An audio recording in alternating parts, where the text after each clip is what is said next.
Абай Батырұлы Қалшабек. Тәуелсіздік толғауы. Тәуелсіздік Махамбеттің арманы, Исатайдың қында кеткен қанжары, хан кененің жортып өткен жолдары, Сырым Батыр айталмаған жанзары.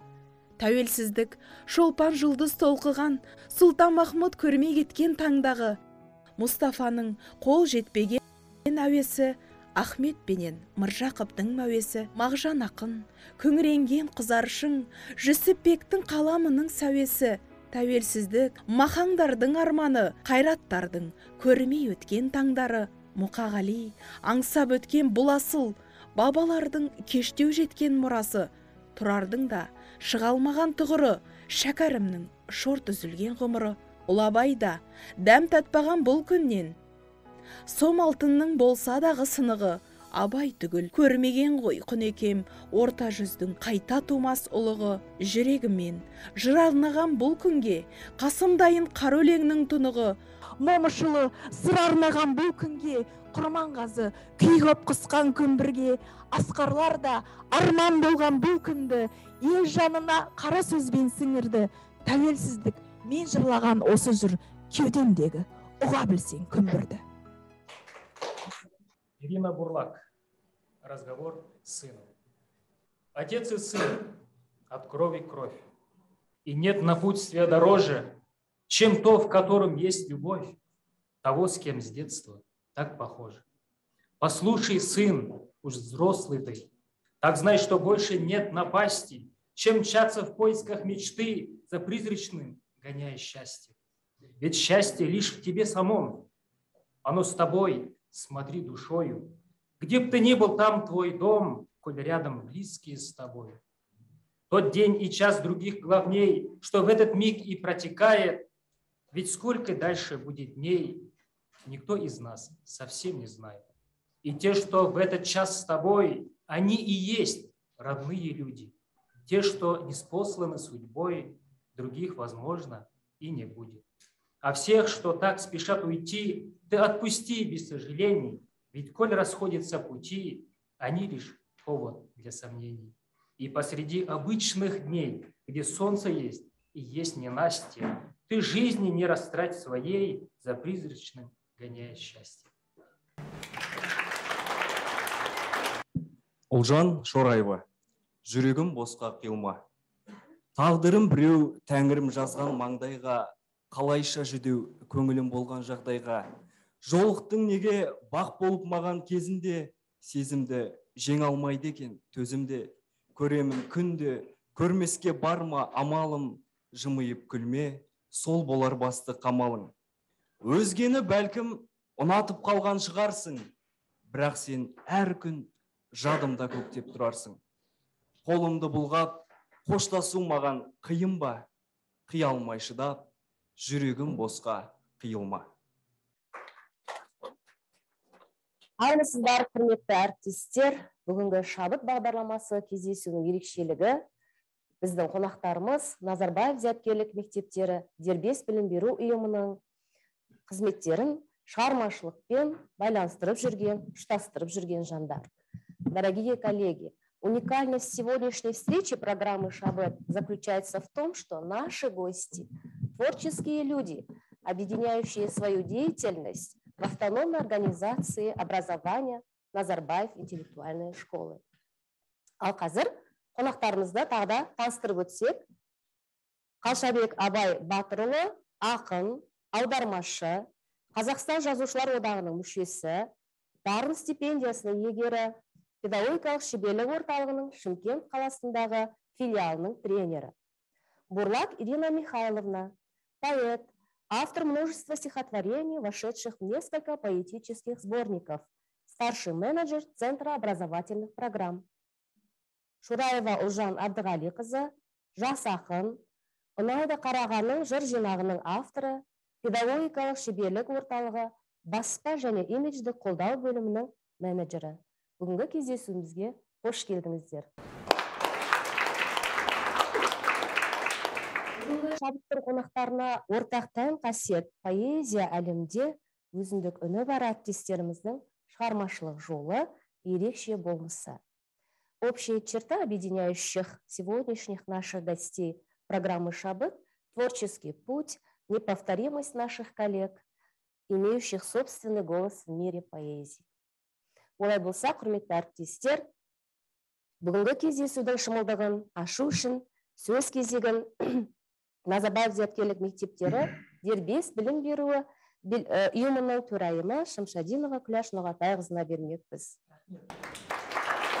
Құрметті әріптестер, өздеріңіз білесіздер, Шабыт алаңын біз педагог Ыбырай Алтынсариннің 180 жылдығы тойлардың алдында бастаған болатынбыз. Бұл алаңда біз көптеген адамдармен кездестік, ақындармен кездестік, ғалымдармен кездестік, әртүрлі еңбек саласында қызмет атқарып жүрген адамдармен кездестік, ұлылардың ұрпақтарымен кездестік. Бүгін 2021 жылдың шымылдығын жабатын осы кездесу біздің өзіміздің ортамызда бірге жүрген өзіміздің әріптестерімізге арналады. Бұл меніңше өте орынды деп ойлаймын. Себебі еңбекпенен шығармашылықты бірге қатар алып жүру оңай емес. Ақын болу оңай емес. Ақынға мына күнделікті белгіленген режимге сыю, тәртіпке сыю, рамаға сыю да оңай емес. Міне осындай жағдайда қызметкенен шығармашылықты алып жүрген сіздерге үлкен табыс тілегіміз келеді. Біздің ортамызда шығармашыл жастар өте көп, шығармашыл азаматтар өте көп. Сол балалардың да жолы ашылсын. Бүгін мына сіздер осы Назарбаев зияткерлік мектептерінде еңбек етіп жүрген шығармашыл жастардың, шығармашыл біздің азаматтарымыздың жолын ашатын тұсаукесер мерекені ұйымдастырып отырмыз. Сіздерге табыс тілеймін. Уважаемые коллеги, очень отрадно, что встреча 2021 года завершается на нашей площадке «Шабыт» именно творческими сотрудниками Назарбаев интеллектуальных школ. Абай, Ирина, Олжан – это наши с вами коллеги. Это те люди, которые свою работу совмещают с творчеством. Это люди, которые кроме того, что надо думать о работе, кроме того, надо что думать о семье, о каких-то вещах, они еще пишут стихи, посвящают жизненным каким-то моментам, посвящают людям, посвящают себе, посвящают друзьям. Это, мне кажется, это непростая жизнь, но это насыщенная, очень интересная, очень полезная, как для себя, как для семьи, как для тех, кто вместе с ними работает. Творческим людям тяжело вмещаться в те рамки, которые предлагает система, где вы работаете. Тем не менее, вы находите время, вы находите силы, вы находите творчество, и вы все это проявляете через ваши стихи. Удачи вам, успехов! Я надеюсь, что вы всегда будете работать в нашем коллективе. Ваша жизнь будет связана с нашим коллективом. И от этого ваше творчество станет только ярче, только богаче, нужнее. Поэтому с праздником, с Новым годом. И сегодня вам будет намного тяжелее встретиться с людьми незнакомыми гораздо легче. А встретиться с людьми, с кем вы каждый день работаете. Каждый день, потому что мы вас знаем как специалистов, мы вас знаем как Ирину, как Улжан, как Абай, да? И показать с другой стороны, открыть совершенно новое для вас будет непросто. Но для нас она будет вдвойне полезна, вдвойне интересна, потому что мы вас увидим другую Ирину, другую Олжан, другого Абая. Міне мәселе осыда жатыр. Сондықтан да бақыт тілеймін, жақсылық тілеймін. Ескі жыл есіркеп жаңа жыл жарылқасын. Келіп бара жатқан жылда коронавирусынан бастап бәрін тастап кетейік та, жаңа жылға тек қана жақсылықпен келейік. Құтты болсын. Көп рахмет. Құрметті әріптестер, қазір назарымызды кеш қонақтары жайлы бейнероликке аударсақ.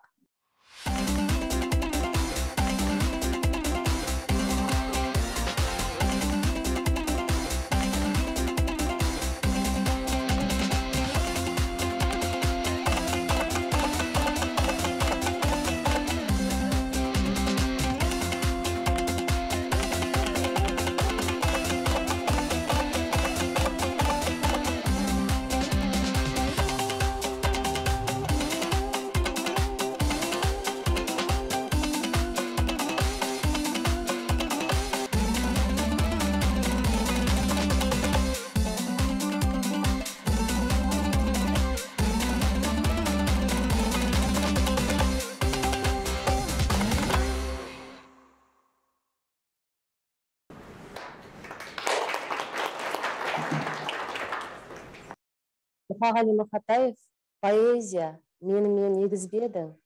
Сен мені сезесің бе, неге іздедім деп жырлайды. Ал сіздердің өмірлеріңізде поэзияның алатын орны қандай? Какова роль поэзии в вашей жизни? Абай, өзіңізден бастасақ, осы сұрағымызға жауапты. Рахмет. 1926 жылы Ташкент қаласында Ахмет Байтұрсыновтың әдебиет танытқыш деген еңбегі шықты. Сол кітаптың ішінде Ахаңның айтатын бір ойы бар. Ол бүкіл дүние жасалған деп екі бөліктен тұрады дейді. Сол кітабында Ахаң сол жасалған нәрсенің бәрін өнер деп айтамыз, ал бүкіл өнердің ішінде сөз өнеріне тең келетін өнер жоқ деп түйіндейді де, сол ойына қазақтың өнер алды қызыл тіл деген сөзін дәлел келтіреді. Одан арырақ барсақ, Абайдың өлең сөздің патшасы сөз сарасы деген тәмсілі бар. Енді осы сөздерге сүйенетін болсақ, жалпы өмірімдегі поэзияның, әдебиеттің орны сол ең басты, өмірімдегі ең басты арналардың бірі деп толық сеніммен айта аламын. Көп рахмет. Ирина, какова роль поэзии в вашей жизни? Наверное, можно сказать, что для меня возможность писать стихи – это, выражаясь медицинским языком, обезболивающее и антибиотик. И я благодарна Создателю за то, что он дал мне эту возможность, потому что таким образом я разговариваю с самой собой, навожу порядок в своих мыслях и надеюсь, что-то доброе и светлое доношу до читателей. Ұлжан? Өлең жазу өнері менің ол жүрегімнің, көңілімнің айнасы деп айтар едім. Өйткені менің сырласымда, менің құрбымда, мен мұңайған кезде, қуанған кезде өзгеге айта алмаған сырымды осы қағазбен ғана сырласу арқылы шығарамын деп айтамын. Көп рахмет жауаптарыңызға. Әдетте ақынға өлең жазу үшін бір шабыт қажет. Ақындар шабытты қайдан алады? Қай уақытта, қандай сезімде, қандай көңілде болу керек шабыт келу үшін? Ұлжан, өзіңізден бастасақ. Өлең деген тумайды жайшылықта, өлең деген тулайды қайшылықта дейді ғой. Сол сияқты қарапайым күнделікті тіршілікте өлең тууы мүмкін емес әрине. Дегенмен жүрекке қандай да бір сыз тиген кезде, болмаса бір әсерлі бір сәттің куәгері болған кезде, немесе бір әділетсіздіктің куәгері болған кезде, сондай сәттерде өлең жүректен шығып жатады. Сол кезде бастысы ең бас уақытында жазып түртіп алу керек сол дүниені. Рахмет. Вот как вы думаете, Ирина, нужны ли особые условия, чтобы писать стихи? Как вы думаете? Здесь ответ двойственный, я думаю. Если посмотреть с позиций Мусы Джалиля или Эдуарда Асадова, которые писали в тяжелейших условиях и писали сильнейшие вещи, то никаких особых условий не нужно. А если посмотреть с другой стороны, то нужны особые условия в голове и в мироощущении, потому что без этого ничего не напишешь, где бы ты ни был. Спасибо. Абай, сіз шабытты қайдан аласыз? Мен енді бұл әр ақынның өзінің бір құпиясы шығар, әр ақында әртүрлі болатын құбылыс деп ойлаймын. Ал енді жалпы менің шығармашылығымда өлең деген ол бал арасының гүлдің тозаңдарын сонша шақырым жерден миллиграммдап жинайды ғой. Енді сол бал дайын болған кезде тасып төгіліп жатады. Сол сияқты жүрекке әртүрлі әсерлер, қоғамдағы құбылыстар, жеке ішкі әлемде болып жатқан құбылыстар, оқиғалар бәрі жүрекке толып тасыған кезде ақ қағазға төгілетін ұқсап көрінеді өз басыма. Ал енді қай кезде шабыт келеді деген кезде самолеттің ішінде кетіп барады жазылған өлеңдер бар, пойызда жазылған өлеңдер бар, ұйықтап жатқан кезде түсіңде жазылатын өлеңдер бар. Енді сан алуан, бір сөзбен айту өте қиын болған. Рахмет. Ирина, как вы думаете, вот есть ли какой-то алгоритм, следуя которому можно написать хорошие стихотворения? Можно ли сказать, что каждый поэт пишет про себя? Два вопроса, ответа Да. тоже будет два. Если бы такой алгоритм существовал, то все были бы поэтами. Я думаю, что рифмовать научить можно практически каждого. А создавать стихотворные произведения, которые, прочтя один раз, человек захочет перечитать, тут алгоритма нет. И вот даже если посмотреть, как пишутся стихи, иногда они пишутся с последней строчки, иногда песня начинается с припева, и ты никогда не знаешь, чем начнется и чем закончится. Поэтому алгоритма нет. Это ответ на первый вопрос. А второй вопрос, что каждый поэт пишет про себя. Правда ли это? Бытует мнение, что даже на чужих похоронах мы плачем о себе. И поэтому, если я начну рассказывать о том, как редактировать, я буду рассказывать правдоподобно и близко к тексту. А если я начну описывать хвост динозавра, то, наверное, получится не очень точно, как минимум. И поэтому нужно пропустить через себя, и когда ты это сделаешь, то в каждом стихотворении все равно будет частичка самого поэта. Спасибо большое. Абай, сіз қалай ойлайсыз? Ақындар өздері жайлы жаза ма? Жалпы қандай да бір алгоритм бар ма өлең жазудың? Біріншіден, ақын болу үшін мен бірде Мекемтас Мырзахметұлына сұрақ қойған едім. Профессор ұстазымыз, кез келген адам ғалым бола ма дегенде, иә, кез келген адам ғалым болады деді. Бірақ оның бір шарты бар дейді. Ол қандай шарт десем, балалықты қию керек. Сөйтіп Абайдың өлеңін дәлелге келтірді. Ғалым болмай немене балалықты қисаңыз дейді Абай. Ал енді кез келген адам ақын бола ма дегенде, жоқ, ақын болу үшін ол анадан туылған кезде ақын болып туу керек. Ол қабілетті, ол қасиетті Құдай өзі беру керек. Құдай бермесе ақын болмайды деп жауап берген бар еді. Сондықтан менің түсінігімде ақын өз туралы айта ма деген кезде міндетті түрде өз туралы айтады. Мына Мұқағалидың 1971 жылы күнделігіне жазылған сөздері бар. Шындап келген кезде ақын ол өз туралы айтады. Егер менің шығармашылығымды түсінгің келсе, онда басынан бастап хронологиясын сақтап, соңына шейін қарап шық. Сол жерде мен таба алмасаң, онда мен ақын емеспін деген. Сондықтан шын мәнінде ақын болсын, жазушы болсын, түптеп келгенде ол өзін жазып өтеді. Рахмет. Ұлжан, кісі бойындағы қандай қасиеттерді бағалайсыз? Әрине, бұл өмірге адам болып келгеннен кейін адам болып қалу керек дейді ғой. Сондықтан адамгершілік қасиетті бағалаймын, ал ол адамгершіліктің ішіне сан түрлі қасиет кіреді. Мысалы, ең бастысы, шыншыл адамдарды жақсы көремін, және қасындағы, айналасындағы адамдарды бағалайтын, және сол адам туралы үнемі жақсы сөз айтып жүретін. Сияқты әрбір адамның бойында өзіндік бағалы қасиеттер бар, тек соны жақсы жағын көре білу керек. Жақсылықты көргім келеді. Вот какие человеческие качества цените вы? Ирина? Человеческие качества, независимо от того, чем занимается человек, как бы каламбурно это ни звучало, должны быть присущи практически всем одинаковые. Ну, возможно, слово «должны» жестко звучит. Мне кажется, люди должны ясно мыслить, четко свои мысли излагать и стараться поступать максимально порядочно. И все остальное приложится. Спасибо большое. Абай, қандай кісі бойындағы қасиеттер сіз үшін өте құнды? Енді мен жаңағы шығармашылық арналарының зерттеу бағыттарының бір кейіпкері Лев Толстой, тағы бір кейіпкер Бауыржан Момышұлы. Енді осы авторларды зерттеп қарауымдағы басты критерийдің бірі бұл кісілердің шындықты сүйгендігі. Өмірінің басынан соңына дейін, өмірінде болсын, шығармашылығында болсын, бұл кісілер шындықты ардақтады, сол шындықты шамасы келгенше ұстап өткен тұлғалар. Сондықтан менің адам бойында ең жоғары бағалайтын қасиетім ол шындық, одан кейін ізденімпаздық шығар. Тағы да сол Байтұрсыновқа жүгінсек, Байтұрсыновтың бір сөзі бар, тамаша. Сөз шығару өнерді қорек қылса, ал өнер ғылымды қорек қылады дейді.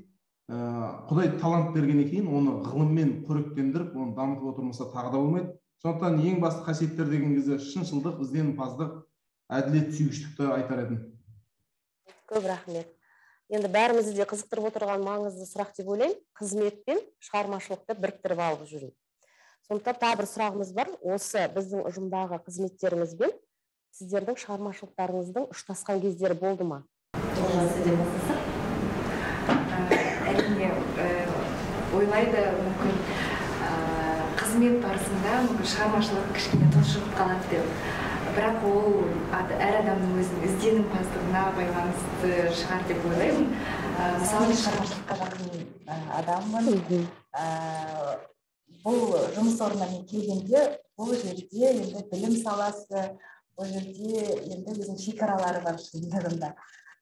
Шығармашылық, мәдениет дегенмен сәл қошақтап қалдым деп ойладым. Дегенмен осы ең қарапайым мысал осы шабыт бағдарламасы.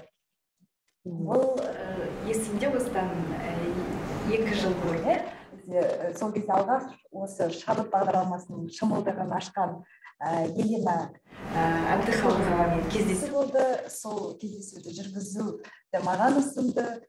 Сол кезде менің сол өзім сағынып қалған шығармашылық қабілеттерімді барын осында салдым. Сол сияқты осындай мүмкіндіктер көп ұсынып отырады. Мәдени, басқа да қоғамдық шараларда осы шығармашылығымды ұштастыруға барынша тырысамын. Және осы мүмкіндікті беріп отырған біздің басшылыққа, ұжымыма алғысымды білдіремін. Ирина, рахмет. Бывают ли моменты, когда работа в нашей организации совмещается с вашим творчеством? Прежде чем отвечу на этот вопрос, я хочу сказать, что каждому человеку должно для счастья повести дважды. Первый раз это повести с семьей, вот это вот повезет или не повезет, всегда лотерея. И второй раз, здесь уж ты немного можешь влиять, это то, в какое окружение ты попадешь. Мне очень посчастливилось, я работаю с профессионалами, у каждого из которых можно учиться и учиться. И поэтому второй раз мне тоже повезло. Первая семья – это замечательно, все прекрасно там, и мне очень повезло с работой. И сейчас расскажу почему. Работа не собственно как работа, а с коллективом и с профессионалами. Вот это учебник, которым я горжусь. И гордимся все мы. Объясню почему. В этом году этот учебник пришел на страну. В нем есть стихотворные тексты, есть разные песни, 4 из которых написаны на мои стихи. Мы можем сказать без преувеличения сегодня, что первоклассники всей страны поют песни, которые задают ниш. И я рада тому, что я к этому причастна. Спасибо. И благодарна. Бай, сізге осы шығармашылықпен айналысуға қызметіңіз кедергісін келтірмей ме? Біздің жұмысымыздың өзі тұнып тұрған шығармашылық қой, оны өзіңіз де білесіз. Сондықтан керісінше менің шығармашылығыма оң ықпалын тигізеді жұмысым. Мен өзі ең алғаш оқуға түскен кезде таможня деген факультетке түскем. Одан кейін бухгалтер экономист деген мамандықты бітірдік. Одан кейін медакадемияға оқуға түстік. Ең соңғы табан тіреген мамандығымыз филология. Енді сол жерде де ең басты себеп жаңағы салалардың, жаңағы бағыттардың менің шығармашылығыма тура келмегендігі шығар. Кейін жаңағы филологияға түскен кезде, мұғалімдік кәсіппен жұмысты бастаған кезде жаңағы суда жүзген балықтай сезіндім. Әсіресе осы педагогикалық шеберлік орталығы ол менің шығармашылығыма жаңа бір арналар, бағыттар қосты. Мысалы, мен осы жұмысқа келгенге дейін мен тек қана өлең жазатын тұғым. Ал енді тренерлік есептердің себебі, септігі болу керек. Мен проза, эссе, ғылыми зерттеу мақалаларын осы шеберлік орталығына келгеннен кейін бастадым, сол салаға кіре бастадым. Сондықтан бұл жұмыс, бұл орта менің шығармашылығыма кедергі емес, керісінше қолдау, тіпті шабыт береді деп айтсам қателеспеймін. Көп рахмет. Қонаққа келген кезде қонақ кәде сұрау әдет, сондықтан қазір сіздерден қонақ кәде өздеріңіздің жүрекке жақын бір жыр шумақтарыңызбен бөлісіп отырсаңыздар. Пожалуйста, прочитайте стихи, которые вам дороги. С кого начнем? Давайте, Ирина, с вас начнем. В моей семье я объясню, почему я хочу прочесть именно это стихотворение. в моей семье дедушка по папиной линии прожил очень интересную и сложную жизнь. Я с детства видела необычные бусы, которые, как я потом поняла, были четками. Я видела, как он читал намаз. Тогда я не понимала, и лишь потом я узнала, что он учился в медресе. Потом я листала тетради, написанные арабской вязью его рукой, и потом я видела награды, среди которых был орден Красной Звезды. Мой дед был на войне снайпером, освобождал Освенцим, и поэтому тема войны близка мне, как близка всем нам. Я открыла на всякий случай, вдруг заволнуюсь. Май, 41-й. И в девичьих пальчиках сплетаются в густой венок цветы, что ей друзья собрали. Просто мальчики, чьи помыслы бесхитростно чисты. Шли мимо поля, чуть зазевшего, тревожа одуванчиков ковер, полны надежд их лица загоревшие, и устремлен был в будущее взор. Еще не знали, этот май запомнится, как все, что не ценилось до войны.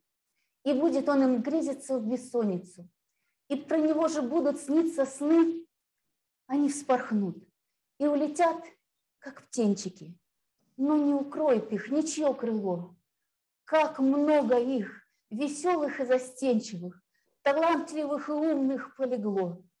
Они прошли, и сквозь горнило адово свой крест несли, не ведая преград. Идя на смерть, не прятались и падали, под пули шли, не ведая наград. Горели в танках, бились в рукопашную, мосты взрывали и в атаку шли безжалостные, обреченно страшные вгрызали родной земли. А после боя в красных одуванчиках, что щедро кровь погибших полила, лежали не солдаты, просто мальчики. Куда ни глянь, тела, тела, тела. Цинки с красным крестиком от Минска до Берлина проползла. И для бойцов была надежды вестником, ведь многим жизни лишь она спасла. Чуть оклемавшись, рвали одуванчики. Сестрички с благодарностью несли бойцы, а в те минуты просто мальчики дарили ей с поклоном до земли. Май, 45. Тоже поле вишни. Девчонка та же, с прядью седины. В глазах и боль, и горе безутешное одна. Наследство страшной той войны. Идет рукою гладя одуванчики, что вверх летят в звенящей тишине, как улетели в небо просто мальчики, погибшие на страшной той войне.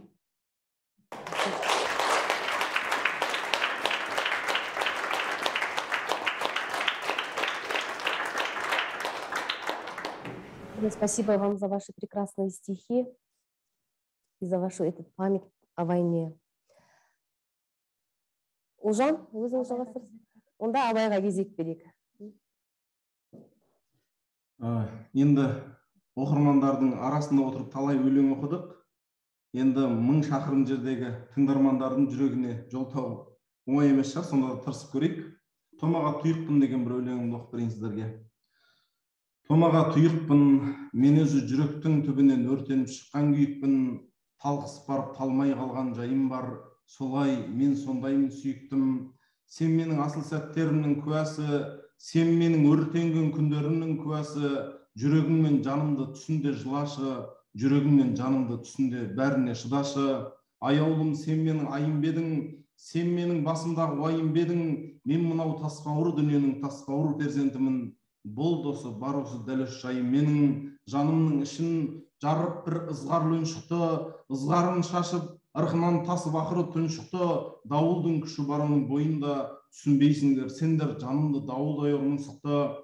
Тасып барады мұңым, тасып барады биік кемерінен асып, жүрегім менің терең жарып шыққан өнеріне ғашық, жанымның тереңінде алай дүлей бір соғыс жатыр. Жайқалар күні болады оның да желегін шашып, жайқалады ол әлі желегін шашады, оқығандар жүрегінің желегін басады. Өлеңім осы Алланың сыйы, ұлы Алланың сыйы, болден тоқтайын көңілім босады. Тарпаң бір мінез бар оның күшінде долы, жүрегінің ішінде өртеніп жүргендер түсінеді оны, асаулар ғана түсінеді оны, Алланың құлдары ғана түсінеді оны. Әлемге дархан даладай бір сыйлық қой Алланың жолы, ақылдың нұрласын шейік, кел досым келші, сен менің өлеңімді оқы жүрегіменші. Жалындап барып, жалындап жанып, дамылдап қалам азырақ, өлген соң қайта жалындап жану, немесе дамылдап бағу бар. Сен досым сенші, тасынып барып, талықсып қалам кейдемен, жүрегім жанбай ерінің сөзін сөйлемен, жалғанда мынау желгіп кетем кейдемен, жалғанна мынау жерініп кетем кейдемен, жатырдан шығып жалаңаш күйде жалғанға, кетем де бір күн жалаң бір қабат жейдемен.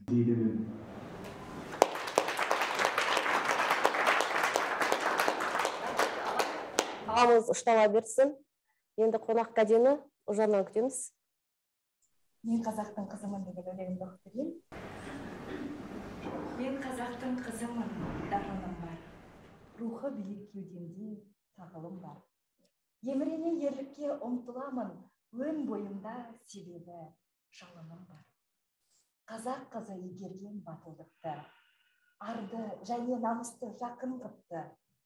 Әлия мен мәншікте ләззат бәрі елі үшін жасаған батырлықты. Мен де сүйем елімді, отанымды, жүрегімде от сезім қопарылды. Мейлі соқсын алдымнан дауылдағы, мен жүретім болмайды жотамды. Мен қазақтың қызымын, мақтанарым, қазақ қызын еш қашан даттамадым. Тәрбиелі, ибалы болмысының тазалығы онсыз да жатқан әлім. Мен қазақтың қызымын тайсалмайтын, көңілімде әрдайым самғайтын. Ата-баба дәстүрін үлгі етіп, ұрпақтарға парызын мән жалғайтын.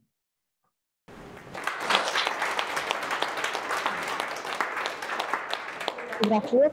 Бүгін поэзия кешіне қатысушылар, сіздердің шығармашылықтарыңыздан бір серпіліп қалды деген ойдамыз. Олай болса, құрметті әріптестер, қазір біздің осы қонақтарымыздың шығармашылық өмірінен кішкене үзінді бейнероликке назар аударайық.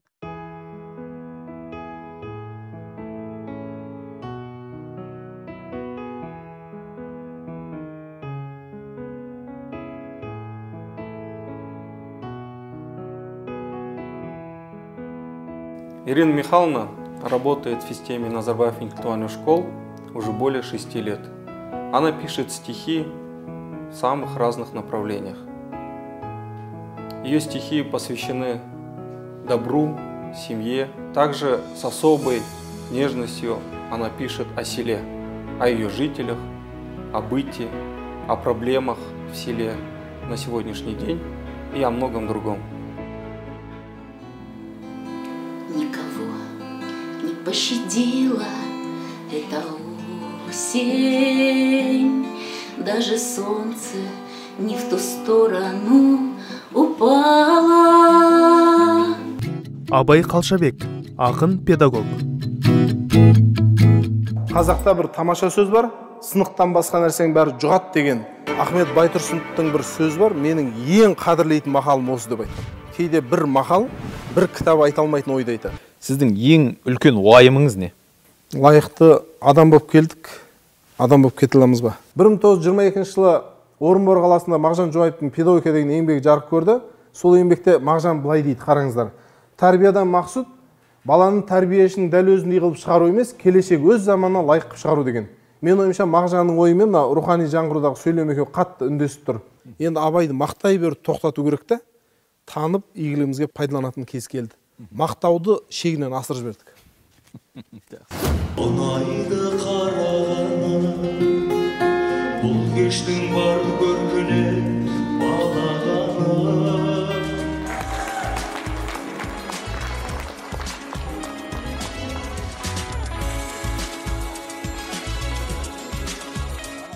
Ұнайды қарағаны дейді. ойма мына кітапты жазған ақын қыздың өзі қандай екенін жұмыс іздейді деген осы кітаптың аты бойынша. Олжан туралы көп айтуға болады. Өйткені Олжанды мен көптен бері білемін. Осы өте инабатты, ибалы, тәрбиелі, мәдениетті қыз.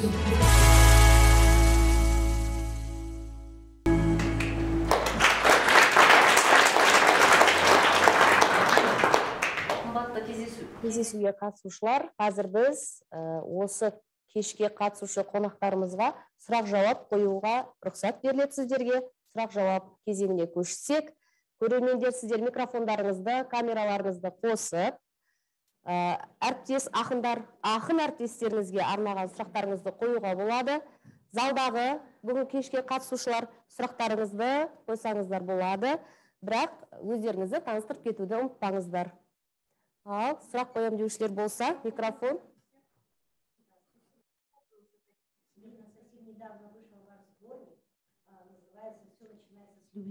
Вот меня заинтересовало стихотворение «Птицы». У вас, видимо, трепетное отношение к нему. Немножко расскажите о сборнике, об этом стихотворении. Спасибо. На самом деле, это название предложил редактор. Когда я у него спросила, а почему так? Ведь у меня практически-то и нет стихов о любви. На что он говорит, а разве в твоих стихах не о любви к родине, не о любви к семье, не о любви к людям? Здесь ведь все пронизано любовью. И поэтому это название как нельзя лучше подходит. Я подумала, вероятно, со стороны виднее. И когда встал вопрос о написании эпиграфа к этой книге, я написала несколько строк. Все начинается с любви. Души незримые терзания, поступки, подвиги, дерзания, победы, клятвы на крови. Хоть 100 лет еще живи, стихи и песни, век за веком, как и рождение человека. Все ж начинается с любви.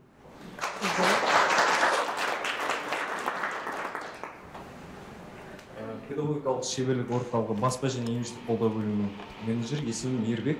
Мен сұрағымды Абай ағама қойғым келіп отыр.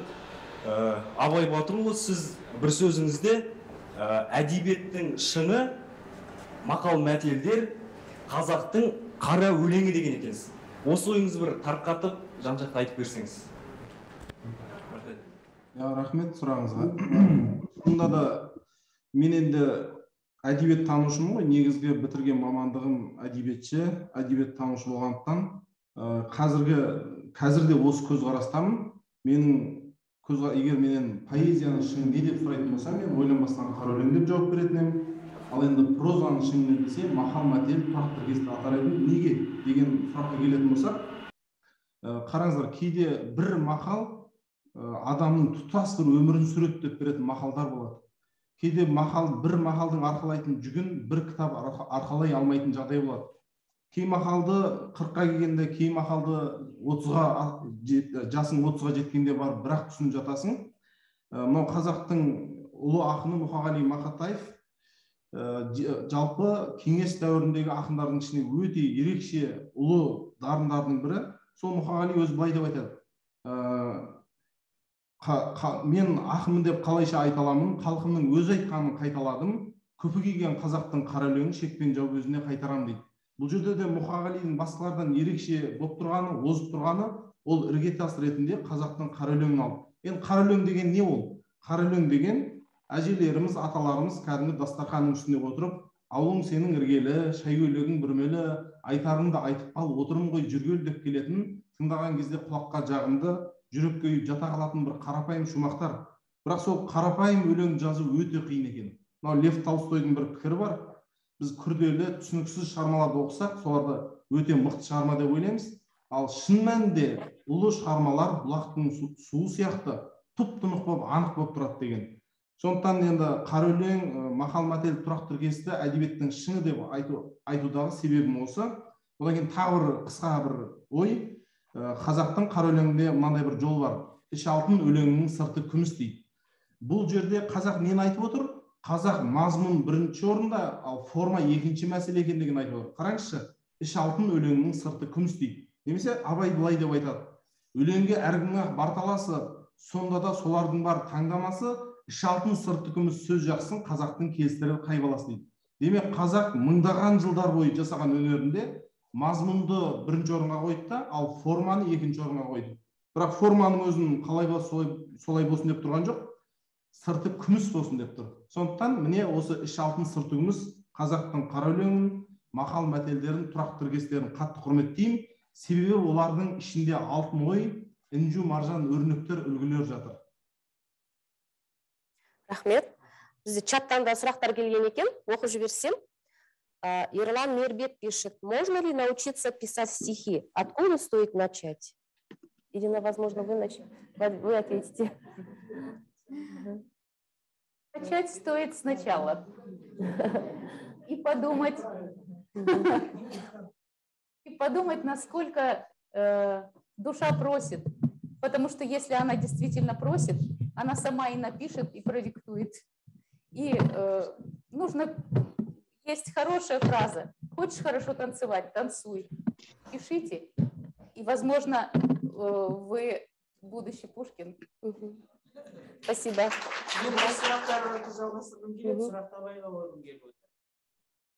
Біз мына бала кезімізден ауылда өстік, елдің арасында, халықтың арасында өстік. Сол кезде мынау той болып жатады, құдалық болып жатады. Сонда бүкіл Қазақстанға танымал емес адамдар бір-біріне өлеңнің шумақтарымен жауап беретін. Айтысатын кәдімгідей отыр. Кәдімгідей отырып айтысатын бір-біріне осы өлеңнің шумақ. Мен өзім соның талай куәсі болдым ауылда өскеннен кейін. Екінші, мына кейбір сұрақтарға да 4 ауыз шумақпенен жауап бере беретін. Мысалы, аузына ыстық бауырсақ салып жіберіп, аузы күйген кезде аспанға қарап мынау қай жердің ағашы дегенде өлеңмен жауап берген шумақтар бар, қазір есімде жоқ. Мысалы, әлгі бұл не дейді, бұл ағаш осындай жердің ағашы, ыстық бауырсақ сабырсыз ердің жазасы деп мысалы. Сондай нәрселерді осы қысымын келтіріп, бірақ қазір сол азайтып барады халықтың арасында. Неге деп ойлайсыз? Неге осындай дүние азайып бара жатыр? Қазір мысалы тойларда шақырған әншіні тыңдаймыз. Отыраға байысу деген жоқ. Мысалы құдалар кездескен кезде тағы да басқа әңгімеге кетеміз. Бірақ осындай халықтың ішінен шығып жатқан ақындар азайып кеткен сияқты деп мен ойлаймын. Мен әдебиеттанушы емеспін, әдебиеттің тарихшысы емеспін, бірақ или қалада жүргеннен кейін ауылды көрмейміз бе? Осыны неге деп ойлайсыз? Неге осындай суырып салып жауап беретін адамдар азайып кетті? Рахмет. Абай? Сұрақ маған қойылды ма? Сізге қойылды. Өте маңызды сұрақ. Біз жалпы қазір соңғы кезде мынандай бір пікір бар ғой, елдің арасында көп тараған. Ол пікір қазір ақын көбейіп кетті дейді. Екінің бірі өлең жазады дейді. Ал менің әкем айтады, 80-нен асқан ақсақал, шынында сіз айтып отқан сияқты ақындар азайып кетті қазір дейді. Бұрын дастарханның басында қара өлең айтпайтын, әу демейтін, қазақ болмайтын еді. Кез келген ойын өлеңмен жеткізетін еді дейді. Енді дұрыс айтасыз, мен келсем, қазір сол азайып кетті. Азайып кетуіне ең басты себеп табиғаттан алыстап кеттік деп ойлаймын. Мысалға менің өзім азанда жаңағы цемент үйдің ішінен шығамын, темір машинаға мінемін, цементтен жасалған жолмен келіп, цементтен жасалған ғимараттың ішіне жұмысқа кіріп кетемін.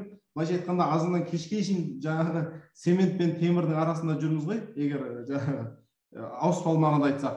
Ал бұрынғы бабаларымыз өзеннің жағасында, таудың етегінде, орманның ішінде өмір сүрді. Мысалға мен мынандай пікір айтам кейбір сұхбаттарда, Абай сияқты өлең жазу үшін сол Абай өскен ортада, Абай өскен дәуірге бару керек деп.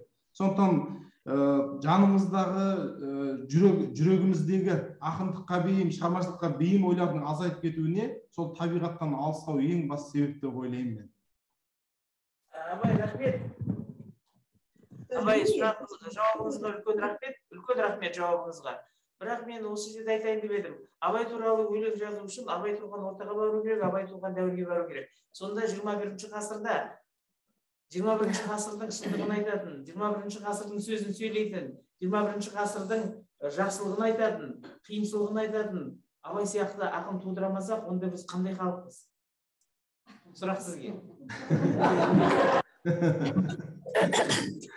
Мұқағалидың бір өлеңі бар, туады әлі нағыз ақын деп айтатын. Әр дәуірдің өзінің бір ақыны, әр дәуірдің бір сұрқылтайы болады. ондай ақындар бар деп есептеймін. Жақында ғана Шымкент қаласында Күміс қалам деген республикалық ақындар жазба ақындардың мүшәйрасы өтті. Мен сол жерде өзім қазы болдым. Сонда таң қалған нәрсем, жаңағы финалға 5 ақын шықты. Жюри Әділқазы мүшелері қайсысына бас жүлде береміз деген пікір таласқа келген кезде біз 1 сағаттан астам талқыладық. Өйткені бірінен бір өтіп тұр ақындар. Мына Мұқағали былай деп айтады ғой жаңа шумағында: ақынмын деп мен қалай айта аламын, халқымның өз айтқанын қайталадым, көпе киген қазақтың қара өлеңін шекпен жауып өзіне қайтарамын. Енді неге күпісі бар өлеңге шекпен жауып жатыр? Өйткені заманға сай сол шекпен жабу керек болды. Немесе қазақта бір сөз бар, ол сөз заманың түлкі болса тазы болып шал дейді. Мен бұрын ойлаушы едім, ол сөз қулыққа шақырып тұрған сөз деп ойлаушы едім. Қазір түсініп отырмын, ол сөздің мағынасы заманды түсін, өз дәуіріңді тани біл деген сөз екен. Мына Мұхтар Әуезов Абайдың шығармашылығын талдай келе, Абайдың бүкіл ақындардан бір артықшылығы бар дейді. Ол қоғамды, заманды тану тұрғысынан бәрінен озып кетті деп айтады. Сондықтан мен жаңағы сіздің ойыңызға келсем, бұл 21 ғасырдың да жан жарасын емдейтін, жырын жырлайтын ақындар бар, олар өсіп келе жатыр. Соның біреуі осы алдыңызда отырған Ұлжан сияқты, немесе ақын әріптесіміз сияқты ақындар. Рахмет.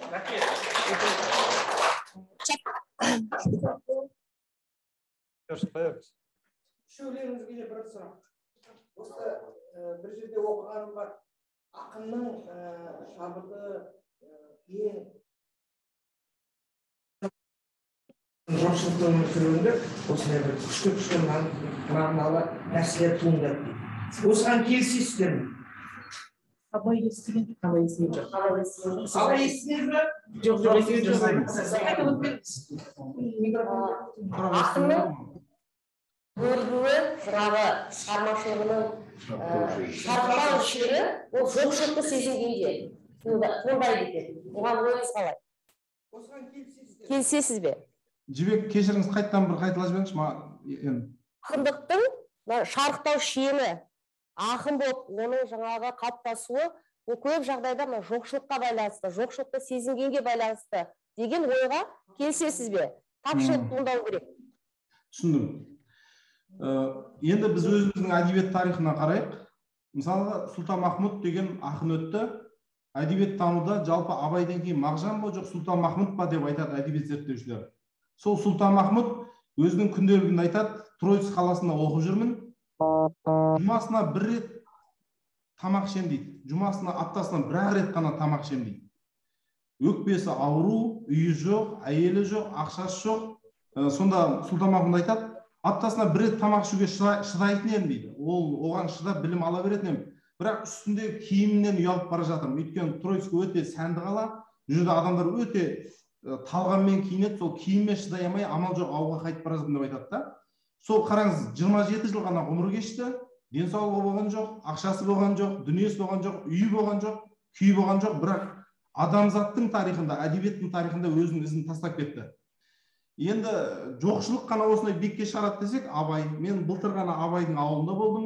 Абай күнде бір тайды сойып тастап, тайқазанға етін салып тастап, қымызын сапырып отырып, өшпейтін із қалдырып кетті. Сондықтан мен ойлаймын, ақын болу үшін міндетті түрде бай немесе кедей болу деген критерий жүрмейді. Өйткені тарихта өте кедей ақындар да бар, өте бай ақындар да бар деп ойлаймын. Бұл жерде мәселе сол ақындардың сол ақындықтың жауапкершілігін қаншалықты сезінгендігінде, қаншалықты ізденгендігінде шығар мәселе. Мысалы, Абайдың еліне барған кезде бір нәрсеге таң қалдым. Оксфордта оқыған жоқ, Кембриджде лекция тыңдаған жоқ, айдалада Шыңғыстауда өмір сүрді. Ең ұзақ барған қаласы Семей қаласы. Енді өркениет деп айтатын ешқандай белгі жоқ ол жерде. Шамның жарығымен, айдың жарығымен жазды, жағдайды өте жақсы болды мысалы үшін. Сондықтан енді бай немесе кедей деген мен ойымша ақынның қаншалықты биікке көтерілетінін негізгі критерий деп есептемеймін. Инна, как вы думаете, поэт достигает вершины поэзии, когда он живет бедно или бедствует, или у него какой-то недостаток, может быть, недостаток информации? Ну, как вы думаете, согласны вы ли с этим мнением? В нищете у него рождается. Да. Я поняла.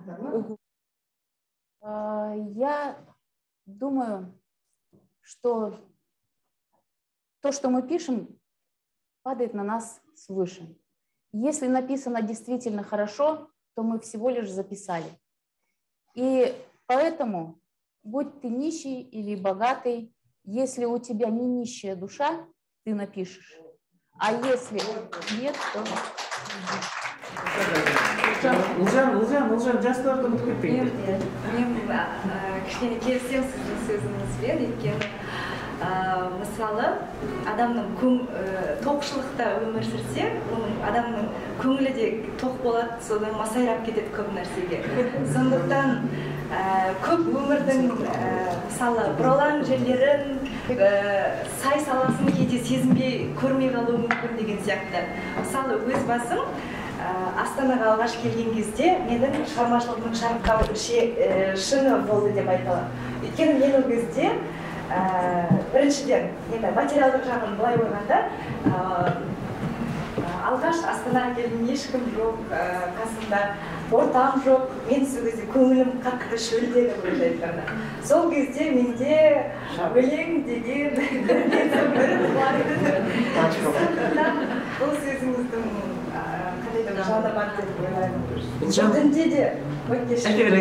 дінде де бар нәрсе ғой, мысалы адам көп материалдық тұрғыдан өзін қатты байып кетсе де оның көзін перде басады дейді ғой, шел басады дейді ғой.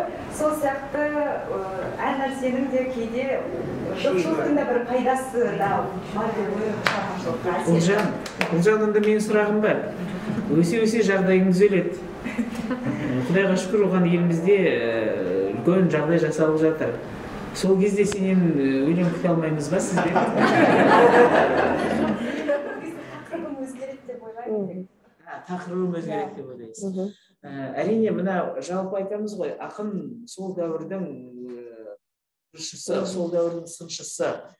Біз мысалы кейбір нәрсені көрмей өтіп кетеміз, оған көңіліміз тазмауы мүмкін. Кейбір нәрсені көрмей өтіп кетеміз, оған қуанбауымыз мүмкін.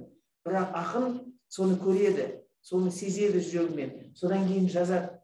Содан кейін барып ойлаймыз, айналайын, мынандай бір нәрсе бар екен ғой деп. Сонда мынау ақындық өнер, ол сонда ақынның көңіл күйіне байланысты. Көңіліне әсер еткен құбылысқа да байланысты деп ойлаймын. Рахмет, айналайын, бақытты бол. Еще один вопрос из чата. Раушан Радишева пишет. Может ли вы вспомнить самый необычный случай, подтолкнувший к рождению неожиданного стихотворения или песни? Қандай да бір өмірлеріңізде болған кенет оқиға, қандай да бір өлеңнің туына себеп болған қызықты бір оқиғалар болса, естеріңізге түссе? Мен жауап берсем бола ма, Жібек? Мен Астана қаласына осы жұмыстың тапсырмасы бойынша жоғары оқу орындарының ұстаздарын оқытуға сабақ беруге бардым. Осыдан енді пандемияның алды еді, 4 жыл бұрын ба, 5 жыл бұрын ба, есімде жоқ жылы. Содан Астана қаласында да бір ақындардың басқосуы болды. Сол басқосудан келе жатқан кезде таксист мына Орынбор көшесі деп айтып қалды. Ол кезде Орынбор деген көше бар екен. Кішкентай ғана көше. Сол Орынбор көшесі деген сөз менің ішкі әлемді қатты қозғады. Орынбор деген ол қандай қала? Ол кешегі Мағжандардың, Ахметтердің, Жүсіпбектердің ғылым жазған, қазақтың елдігінің туын көтереміз бе деп талаптанған қаласы еді. Сол тарихтың бәрі жүрегімді қатты қозғады. Сон жаңағы квартираға келгеннен кейін ұйықтадым, бірақ жарты сағаттан кейін оянып кеттім. Түнгі сағат 3-те түн Астана һәм Орынбор көшесі деген сондай бір туынды жарыққа шықты да. Енді ол таксист оны білмейді, соған себеп болған. Өмір деген туындының сол таксисттің сөзінен туындаған, ол кісі мүлде білмейді ол өмірде. Бірақ өзімнің жақсы көретін өлеңдерінің бірі осылай туындап еді. Көп рахмет, Абай. Енді залдан тағы бір сұрақты тыңдасақ. Қайырлы кеш, құрметті қонақтар. Келе жатқан мейрамдарыңызбен. Есімім Еділ, білім беру бағдарлама орталығының бағдарлама әзірлеуші маманымын. Ұлжан ханымға сұрақ бар. Мұнайда қарағанның атты алғашқы жыр жинағыңызды тұсаукесерін өткіздіңіз. Сол жыр туралы бір кішкене түсіндірме, не туралы қалай ойыңызға келді жазу, біраз айтып жіберсеңіз. Рахмет. Оңайды қарағаным жақында ғана тұсау кесілді. Мен осы уақытқа дейін жазған өлеңдерім дәптер болып жиналмаған екен. Соңғы кездері өз өлеңдерімді оқып, Инстаграм парақшама бейне роликпен түсіріп салып жүрдім. Бір күні ақын, жазушы, қоғам қайраткері Әкім Ысқақ ағамыз соның бірін оқып қалып, тыңдапты.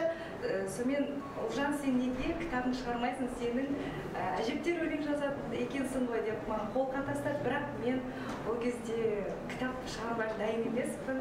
Менен де неше түрлі мықты ақындар бар. Мен олармен өзімді қалай теңестіре аламын деп кішкене батылсыздау болдым. Жоқ, әр ақынның өз оқырманы бар. Сенің де өз оқырмандарың болады. Және сен бастысы ол жүректен шыққан жазуларың өз оқырманына жету керек деп.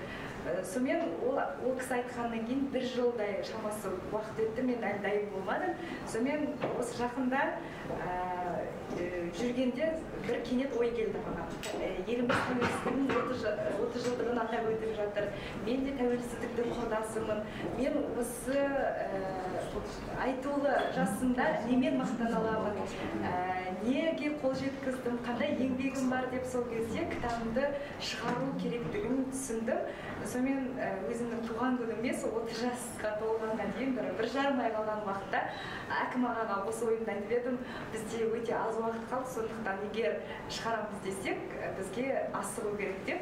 Табан асты осылай болған ойды біз жүзеге асырдық. Бұл кітап Қарағандыда Мағжан баспасында жарық көрді. Әкім аға екеуміз ішкі мазмұнын өңдедік, қай өлеңді саламыз, қай өлеңді енгіземіз деп. Сонымен кітап та дайын болды, ал тақырыбына келгенде бірден тақырыбын Әкім аға ұсынды. Ұнайды қарағаның деп атайық, себебі бұл да лирика да бар, бұл да махаббат да бар. Бұл тек қана қыз бен жігіттің бір-біріне қарасы емес, кез келген адамның бір-біріне қарауында бір махаббат, мейірім болу керек деген сияқты өзіне қарататын тақырып деп. Сонымен кітаптың атын осылай қалдырды, қойды, және кітаптың тұсаукесері өзім ойламаған жерден Тәуелсіздік сарайында өтті.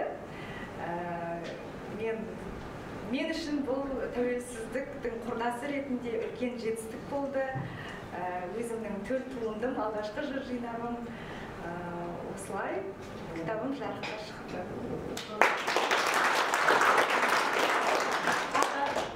Осыда залдан қатысушылардан сұрақтар болса. Қайырлы кеш, білім беру бағдарламалары орталығының менеджері Жұмағұлова Әсемгүл Талғатбекқызы. Мен сұрағым Ирина Михайловнаға бағытталады.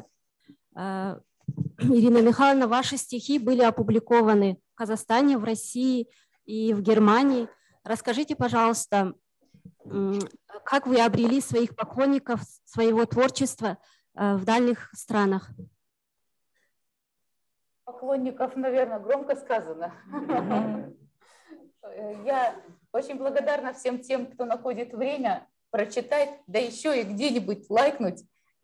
Но этих людей назвать поклонниками было бы самонадеянно. Но я очень надеюсь, что что-то донравится.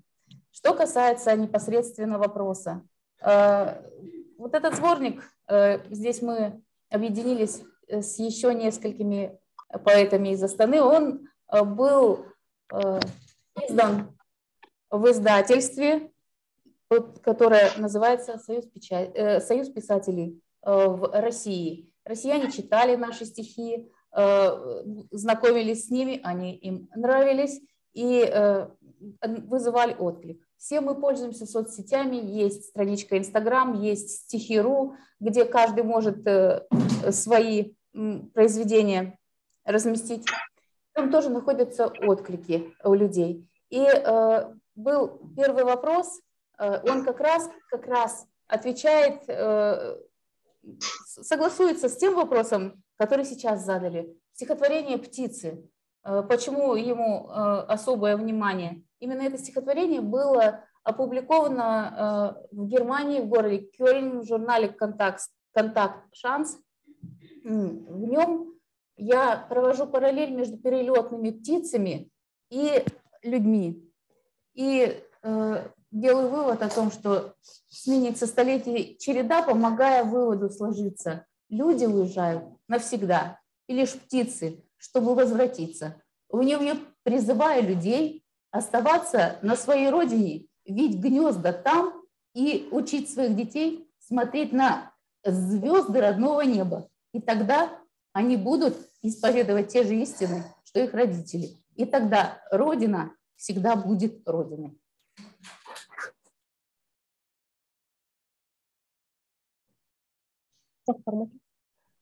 Саудан сұрақ болса?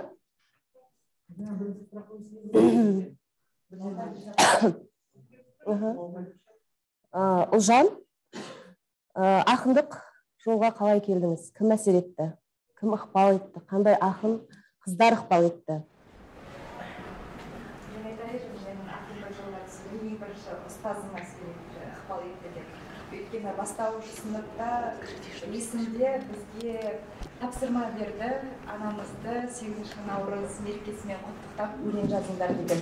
Сол кезде алғаш 4 жол өлеңімді жазған болатын. Айналайын анашым, құт береке данашым, 8 наурыз мейрамың құтты болсын. Сондықтан және кейінгі бастауыштан кейінгі ұстаздарым осы талабымды байқап, мені жыр мүшайраларына қатыстырды, байқауларға қатыстырды. Солай осы мендегі талантты ары қарай шыңдауға, көзін ашуға көмектесті деп айтар едім. Ал қазіргі таңда ақын апамыз Күләш Ахметова мен сондай рухани байланыстамыз. Сол кісінің әрдайым батасын алып, әрдайым қолдауын айтып, ақыл кеңесін естіп отырамын. Көп рахмет. Сіздердің өлеңдеріңізге жазылған қандай сазгерлер бар, қандай әндер бар? Мен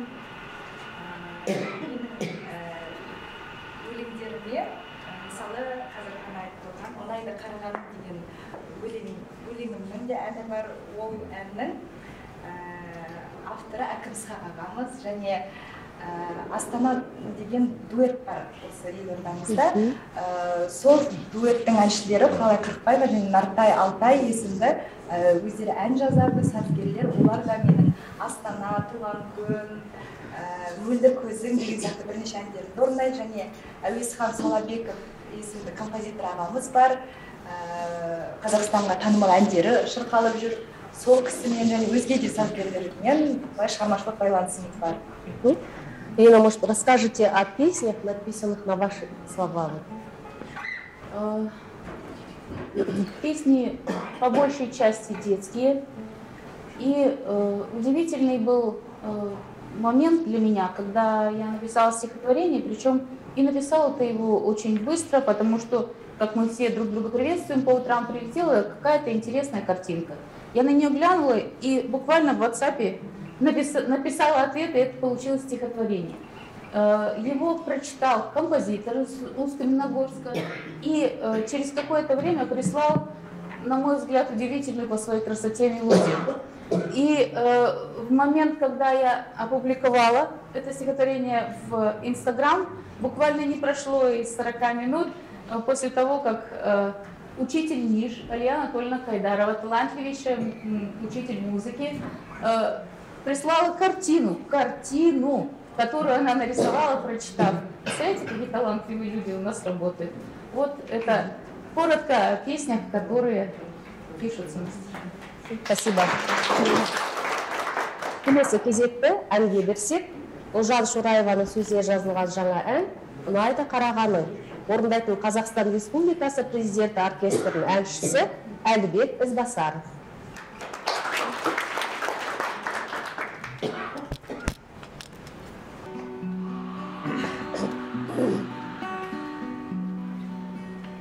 Есімде әлі сені қарағаным,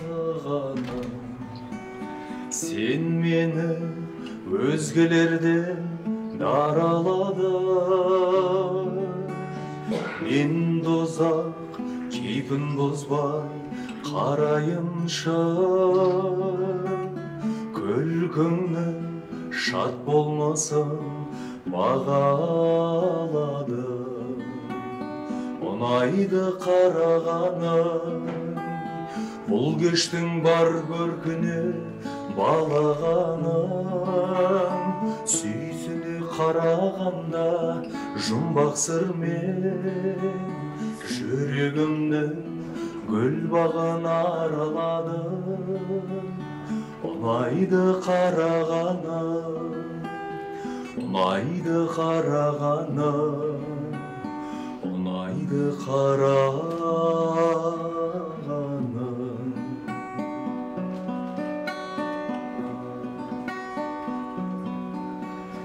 Менің де шын көңілден қалағаным, көзіңнен таса қылмай қарағаным. Үзіліп қалмау үшін сезім қылып, дәл болай өзгелерге қарамағым. Ұнайды қарағаным, бұл кештің бар көркіне балағаным. Сүйсіне қарағанда жұмбақ сырмен жүрегімнің гүл бағын араладым. Ұнайды қарағаным, ұнайды қарағаным, ұнайды қарағаным. Ұнайды маған олай қарағаным, сен мені өзгелерден дараладың. Жоғалтып алмайықшы сезім қылып, қалаймын болғаныңды жан адамым. Ұнайды қарағаным, бұл кештің бар көркіне балағаным. Сүйсіне қарағанда жұмбақ сырмен жүрегімнің гүл бағын араладым. Ұнайды қарағаным, ұнайды қарағаным, ұнайды қарағаным, ұнайды қарағаным, ұнайды қарағаным, ұнайды қарағаным.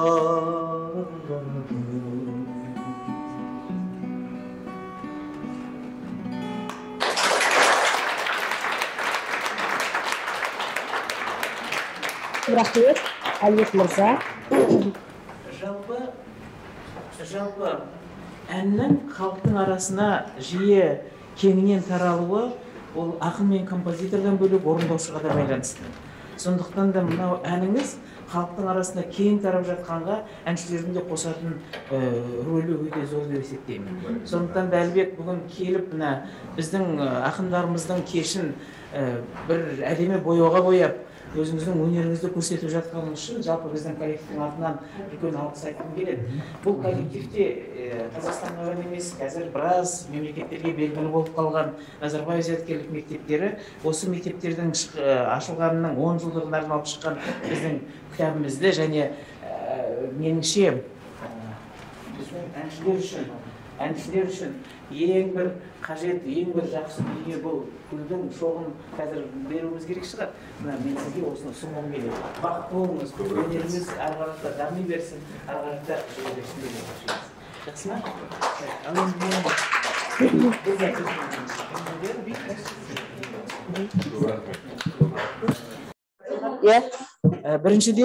Біріншіден Абай, Ирина, Ұлжан, бүгін сіздермен кездесуден үлкен бір ләззат алдық. Шынын айту керек. Сіздерге бір ақындарға тән бір ерекше қарапайымдылық, ерекше бір ізеттілікті байқадық. Ал бұның сартында ең қажет дүние үлкен білімділікті байқадық. жауаптарыңыздың өзінен үлкен білімділікті көріп отырмыз. Сондықтан да осындай ақын қыздардың, осындай ақын жігіттердің Назарбаев зияткерлік мектептерінде еңбек етіп жүргені, біздің балаларға тәрбие беруге, жастарды тәрбиелеуге қосып жүрген үлкен үлестеріңіз үшін жалпы коллективтің атынан үлкен алғыс айтқым келеді. Сіздердің шығармашылықтарыңыз әлі де шарықтау шегіне көтерілетініне мен сенемін. Әлі де жақсы туындылардың өмірге келетініне сенемін. Әлі де сол туындылардың біздің жастарды тәрбиелеуде өзінің рөлін атқаратынына сенемін. Жалпы біздің қазақтың мәдениетін көтеруге өз үлестеріңізді қосатындарыңызға да сенемін. Огромное спасибо хочу сказать от имени присутствующих, от имени всех нас. Действительно, мы сегодня были свидетелями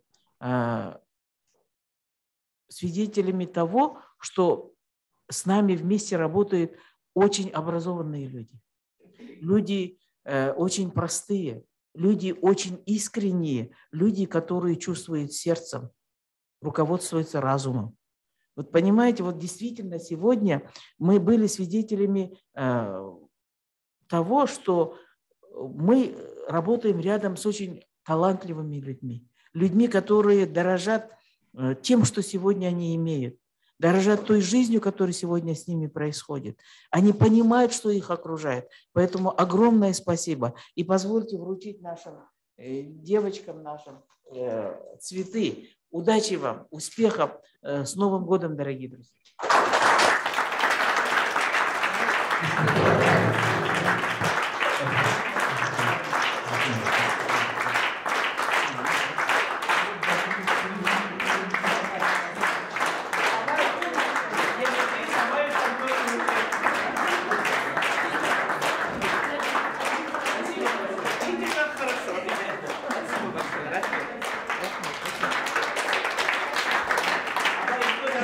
Сізге де гүл шоқтарын әріптестеріміз Шымкентте тапсырып жатыр. Барлықтарыңызға үлкен рахмет. Келе жатқан жаңа жыл құтты болсын. Аман болыңыздар. Мы ждем от вас бессмертных произведений.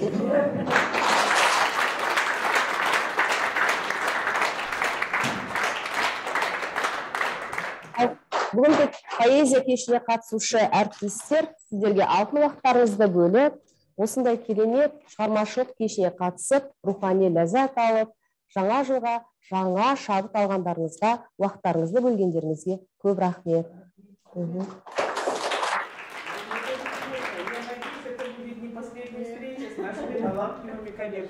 Огромное спасибо.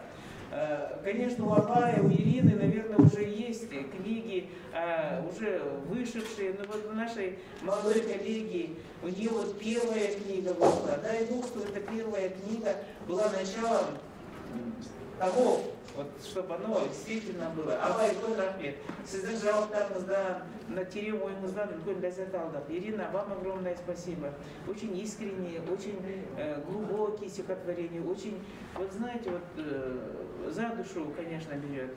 Но, мысалы, жас бала Олжанның жазған жаңа ұнайды қарағаным деген өте қарапайым.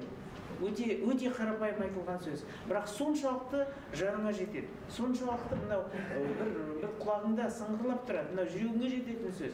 Сондықтан да айналайын талабың аса берсін. 30 жылдықта бір кітабың шықса, 60 жылдықта 60 кітабың шықсын.